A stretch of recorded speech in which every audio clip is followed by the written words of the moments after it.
40 বছর পর্যন্ত উনি নিজে তো নবী ছিলেন না, উনি নবী হয়েছেন তারপরে। এখন যে কিতাবটা বের করতেছি আমরা তো নবী নূর মানে এইটা বাবা সারা বাংলাদেশে যত কওমি মাদ্রাসা আছে, কওমি মাদ্রাসার মুহতামিম যত আছে, এদের মাথার তাজ, এদের বড় হুজুর উনিও আমার নবীরে নূর মানে। দেখি উনি কি কয়। আশরাফ আলী থানবী নাম শুনেন নাই বাবা? আশরাফ আলী থানবীর হেরাকো হাকিমুল উম্মত, মানে উম্মতের বিচারক। আচ্ছা, যদি উনি তোমাদের উম্মতের বিচারক হয়, দেখি তোমাদের উম্মতের বিচারক কি লেখছে। এই বাবা উর্দু কিতাবের 25 পৃষ্ঠার মধ্যে বাবা লেখছে কি, পহলে ফসল নূরে মোহাম্মদ সাল্লাল্লাহু সাল্লামকে বয়ান মে মানে নূরে মোহাম্মদীর বয়ান উনি করছে। উর্দু কিতাবে কি লেখছে, পহলে রওয়ায়াত হযরত জাবির ইবনে আব্দুল্লাহ আনসারী রাদিয়াল্লাহু তাআলা আনহু ফরমায়া মেনে রাসূলুল্লাহ সাল্লাল্লাহু আলাইহি সাল্লাম আরজ কিয়া।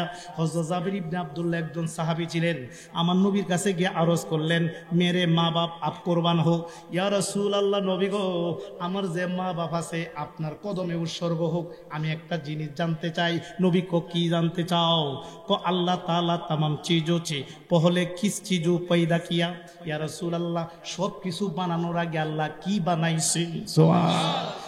आप सल्लल्लाहु अलैहि वसल्लम इरशाद फरमाया, हमारे नबी इरशाद फरमान, अल्लाह ताला तमाम चीजों से पहले तुम्हारे नबी का नूर, आपने नूर का पैदा किया। सुभान এই যাবের রে, সব কিছু বানানোর আগে তোমার নবীর নূর আল্লাহ বানাইছে।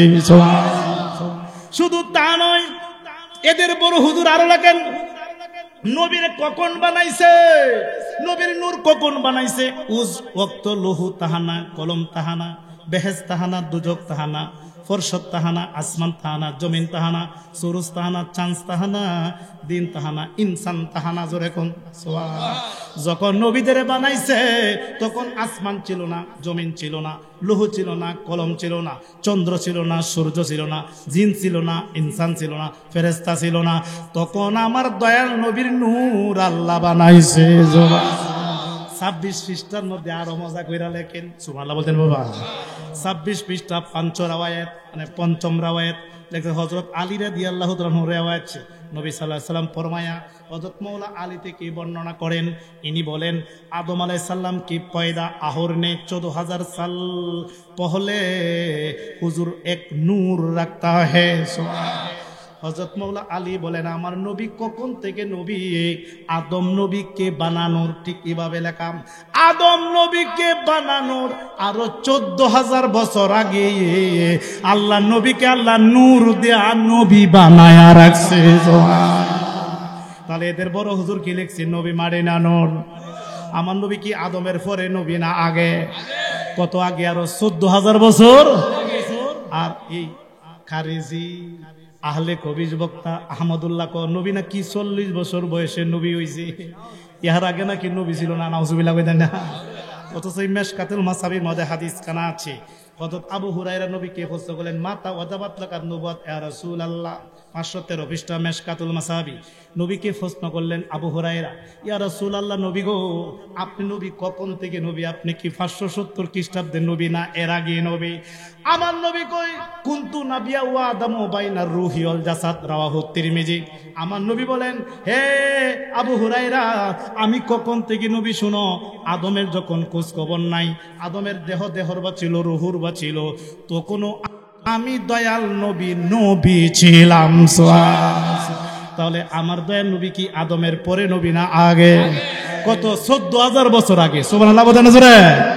তাহলে অনেকে অনেক নাবালক মোল্লা বেরিয়েছে, নাবালক মোল্লারা কোন নবী বললে 40 বছর বয়সে নবী, এর আগে নবী ছিল না। নাউজুবিল্লাহ বলতেন। তাহলে এদের বড় হুজুর কি কইছে, নবী কি আদমের পরে না আগে?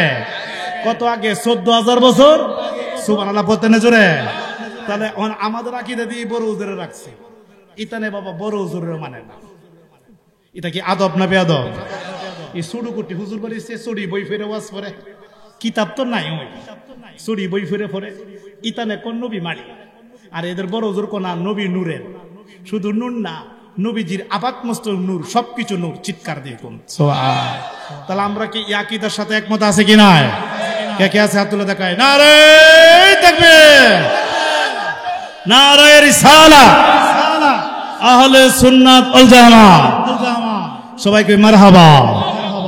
বাবারা গো, ও আমার বন্ধুরা, গভীর খেয়াল করে বাবা শুনেন। এখানে আমরা যারা বসছি, আমি একটা আকীদা জানতে চাই, আমার নবী মরা নবী না জিন্দা নবী? মরা না জিন্দা? আমার নবী কি ওফাতুন নবী না হায়াতুন নবী? নবীকে হায়াতুন নবী মানা হইল ঈমান। কথা ঠিক না বেটে? বাবা মেরকাতুল মাফাতি, এই কিতাবের মধ্যে বাবা আছে 415 পৃষ্ঠা। দেখছেন কিতাবটা? 415 পৃষ্ঠার মধ্যে মেরকাত, মুল্লা আলী কারি রহমাতুল্লাহ আলাইহি লেখা। এখানে লেখা আছে আল আম্বিয়া ও আহিয়া, নবীগণ জিন্দা, ইউসাল্লুনা ফি কুবুরিহিম, নবীগণ তাদের রোজার মধ্যে নামাজ আদায় করে। সুবহানাল্লাহ। ইন্দা রাব্বি মিরজাকুন, এমন কি আল্লাহ নবীগণ কি আল্লাহ নিজে খাবার দেন। সুবহানাল্লাহ। শুধু তা নয়, এই মেরকাতুল মাফাতি কিতাবের মধ্যে আছে 414 পৃষ্ঠার মধ্যে শুধু নবীগণই জিন্দা নয়, আল্লাহর ওলিগণও জিন্দা। এই কথার সাথে আমরা একমত আছে কি নাই? অনেকে কই ওলিগণ নাকি মইরা হচ্চা গইল্লা মাটির লগে মিশে গেছে। নাউজুবিল্লাহ বলতেন না? ওলিগণ কি মরা না জিন্দা? মুল্লা আলী কারি রহমাতুল্লাহ আলাইহি হানাফি, উনি বাবা মেরকাতুল মাফাতির 414 পৃষ্ঠার মধ্যে লেখেন ইন্নাল আউলিয়া লা ইয়ামুতুনা, নিশ্চয় ওলিগণ মরে না। সুবহানাল্লাহ বলো না? ইনতাকিলুনা মিনাদ দার ইলাদ দার, আল্লাহর ওলিদের মরণ হইল এক গর্তে আরেক ঘরে যাওয়ার মতো। ওলিগণ মরে নাই, তাদের মরণ হলো এক গর্তে আরেক ঘরে যাওয়া, যেমন ওলিগণের মরণ হলো তেমন। এমন কি ওলিগণ ইউসাল্লুনা ফি কুবুরিহিম, ওলিগণ বাবা তাদের মাজারের মধ্যে নামাজ আদায় করে। শুধু তা নয়, আল্লাহর ওলিগণ মাজার থেকে উঠতে উঠতে বিভিন্ন জায়গার মধ্যে যাইতে পারে। এই কিতাবের মধ্যে আছে, না থাকলে জিব্বা কেটে ফেলো। তাহলে মোল্লা আলী কারি রহমাতুল্লাহ আল্লাহর ওলিরা মাজার থেকে উঠতে উঠতে এক জায়গাতে আরেক জায়গায় যাইতে পারে। সুবহানাল্লাহ বলেন বাবা। তো ওলিগণ কি মরা না জিন্দা? এদের পাওয়ার আছে কি না? শুধু তা নয়, আলেম ওলামা এখানে আছে। হেই বাতেলারা, তোমরা তো কোরআন ভালো করে বুঝো না। নামাজের আগে একটা শব্দ ব্যবহার করে নাই, একটা চিকন পয়েন্ট আপনাদের মাথায় দিয়া দিতে চাই। নামাজের আগে এই শব্দটা আসে নাই, রোজার আগেও আসে নাই, হজ যাকাতের আগেও আসে নাই। যে শব্দটা আরবিতে বলা হয় আলা, আলা শব্দটা হরফে তানবীর। আলা শব্দের বাংলা হলো খবরদার, হুঁশিয়ার, সাবধান। তাহলে নামাজের আগে হুঁশিয়ার খবরদার কথাটা আসে নাই, রোজার আগে খবরদার কথা আসে নাই, হজ যাকাতের আগে খবরদার আসে নাই, কিন্তু আউলিয়া নামের আগে খবরদার আসছে। আলা ইন্না আউলিয়া আল্লাহে লা খাউফুন আলাইহিম ওয়ালা হুম ইয়াহজানুন, সূরা ইউনূস আয়াত নম্বর 62। এখানে আউলিয়া নামের আগে আলা ব্যবহার করেছেন। আলা শব্দের অর্থ হলো খবরদার, সাবধান, হুঁশিয়ার। আমার ওলিগণ আমার আল্লাহ জানে, আল্লাহর বন্ধুর নিয়ে মানুষ সমালোচনা করবে, এই জন্য আগে খবরদার কথাটা ব্যবহার করেছেন। খবরদার, সাবধান, ডেঞ্জারাস। আমার ওলিগণ সম্বন্ধে মন্তব্য করিও না। আমার ওলিগণের দুনিয়াতে কোনো ভয় নাই, পরকালে কোনো ভয় নাই। তারা দুনিয়াতেও চিন্তিত হবে না, পরকালে চিন্তিত হবে না। আউলিয়ারা দুনিয়াতে যেমন শাহানশাহ, ইন্তিকাল করলো তারা শাহানশাহ। দুনিয়াতে যেমন পাওয়ার, ইন্তিকাল করলে আরো পাওয়ার বাড়িয়া যায়। তাহলে ওলিগণের পাওয়ার আছে কিনা? এখন বাবা এই ওলিগণ সম্বন্ধে আল্লাহ আরেকটা হুঁশিয়ার করছে। মেশকাতুল মাসাবির মধ্যে হাদিস খানা আছে, বুখারী শরীফের মধ্যে হাদিস খানা আছে। হাদিস খানা হইল বাবা হাদিসে কুদসি, ক্বাল আল্লাহু তাআলা, আল্লাহ বলেন মান আদালি ওয়ালিয়ান ফাকাদ আযানতু বিল হারব, যারা ওলি আল্লাহর বিরোধিতা করবে, আল্লাহ আমি তার বিরুদ্ধে যুদ্ধ ঘোষণা করি। তাহলে কি বল, ওলি আল্লাহর পক্ষে আমার আল্লাহ আছে কি নাই? আমরা কি ওলিগণের পক্ষে থাকতে চাই কি চায় না? কে কে চায়? নারে তাকবীর, নারে রিসালাত, ওলি আল্লাহ জাগানে সবাইকে মারহাবা। এখন বাবা আমি আপনাদের কাছে জানতে চাই, আমরা মাজার জিয়ারত করি কি করি না? মাজার জিয়ারতের পক্ষে আছে কি নাই? বাতিলেরা কয় মাজার জিয়ারত করা না জায়েজ, মাজারে যাওয়া শিরিক, মাজারে যাওয়া বেদাত। কি কই বলে কি বলে না? কি বলেন বাবা? মাজারে যাওয়া বেদাত না ইবাদত? আমরা কি মাজারে যেতে চাই কি চাই না? মাজার জিয়ারত নাজায়েজ নাজায়েজ। এখন আমি ঘোষণা দিব, ফতোয়া দিব, মাজার জিয়ারত শুধু জায়েজই নয়, মাজার জিয়ারত করা সুন্নতে রাসূল। মাজার জিয়ারত আমার নবী নিজে করছে। সুবহানাল্লাহ। দলিল এই মোল্লায়ো দেখেন, হ্যাঁ মাজার জিয়ারত সুন্নতে রাসূল, সুন্নতে আমার নবী নিজে মাজার জিয়ারত করছে। সুবহানাল্লাহ বলেন জোরে। আমরা কি মাজার জিয়ারত করতে চাই কি চাই না? এই যে রুদ্দুল মুহতার ফতোয়ায়ে শামী, পৃথিবীর সবচেয়ে বড় ফতোয়ার কিতাব রুদ্দুল মুহতার ফতোয়ায়ে শামী, বাবা জিলদে সালিস মানে তৃতীয় খণ্ড, তৃতীয় খণ্ডের পৃষ্ঠা নাম্বার হলো 150। ধরে কোন কত? হুজুর দাগাইল আছে নি? আচ্ছা, এই যে দাগাইল আছে, দেখছেন দাগাইল আছে না? দাগাইল আছে, দেখেন এখানে কি লেখা। নবীজি বলতেছেন, আমার দিকে তাকান, সরাসরি হাদিস থেকে কোরআন থেকে আলোচনা হচ্ছে। মাতলবি জিয়ারাতুল কবুর একটা অধ্যায় আছে বাবা ফতোয়ায়ে শামীতে, জিয়ারতের অধ্যায়। মাতলবি জিয়ারাতুল কবুর মানে কবর জিয়ারতের একটা অধ্যায়। সুবহানাল্লাহ বলুন। মানে জিয়ারতের অধ্যায়। এই অধ্যায়ের মধ্যে বাবা এখানে হাদিস তুলে ধরেছেন। হাদিসটা হলো আন্নান নবী সাল্লাল্লাহু আলাইহি সাল্লাম কানা ইয়াতি কুবুরাশ শুহাদাই বি উহুদি আলার রাসি কুল্লু হাওলিন ফায়াকুলু আসসালামু আলাইকুম। অর্থ হইল, আমার আপনার নবীজি প্রতি বছর উহুদের ময়দানে যারা শহীদ হইছে তাদের মাজার জিয়ারত করেছে। শুধু জিয়ারতই করে নাই, তাদের মাজারের কাছে গিয়া আসসালামু আলাইকুম বলে সালামও দিয়েছে। আমরা কি বলি আল্লাহর মাজারে গিয়ে সালাম দেই কি দেই না? এটা সুন্নতে রাসূল। সুবহানাল্লাহ বলো না। আমার নবী প্রথম বাবা মাজার জিয়ারত করে সালাম দিয়েছে। আমরা কি মাজার জিয়ারত করতে সালাম দেই কি দেই না? তাহলে মাজার জিয়ারত কি নাজায়েজ নাজায়েজ? এই বাতিলের দল, তোমরা যে মাজার জিয়ারতকে পছন্দ করো না, মাজারে যাওয়া শিরিক মনে করো, বেদাত মনে করো, আজকে আমি কিতাব দ্বারা প্রমাণ করব মাজারে যাওয়া ইবাদত।